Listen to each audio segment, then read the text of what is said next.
Bueno, hay que mirar el lado positivo, por lo menos hemos puntuado, aunque sí que es verdad que queríamos ganar el partido, pero bueno, nosotros vamos a remolque con el resto de equipos. Al final nosotros llevamos, esta es la cuarta semana de entrenamiento, pero bueno, me voy satisfecho porque el equipo pues, ha querido intentar ganar, ha hecho ocasiones y es lo que nos toca ahora.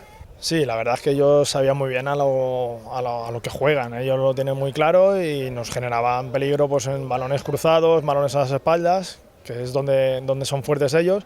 Nosotros hemos intentado dominar el juego, pero no, nos ha costado mucho. Al final, lo que te he dicho antes, no llevamos una pretemporada como toca, el ritmo es muy alto, los equipos son muy competitivos y al final, pues poco a poco, a ver lo que vamos haciendo. Sí, casi, pues digamos que 6, 7 u 8 jugadores son de aquí del pueblo, o son de Sagunto, de Valdusó, cercanos de aquí, y es lo que la nueva directiva es lo que pretende hacer, intentar traer al máximo jugadores posibles del pueblo y que sea un equipo de pueblo, aparte de traer buenos jugadores que te salten, que te den ese nivel diferente a lo que tienes aquí. Bueno, yo lo que digo siempre, nosotros tenemos que ir ahora poco a poco y partido a partido. No podemos ni aspirar a ser campeones, ni a estar en promoción, ni nada. Partido a partido y conforme vaya viniendo, ir progresando poco a poco.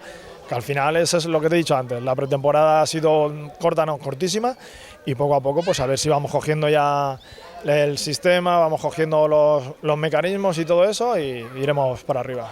Hombre, la verdad es que hoy yo no me he dado cuenta, pero sí que me han dicho que ha venido bastante gente. Me sorprende y me gusta porque sí que es verdad que últimamente el club está un poco como dejado de la mano de Dios, que se suele decir.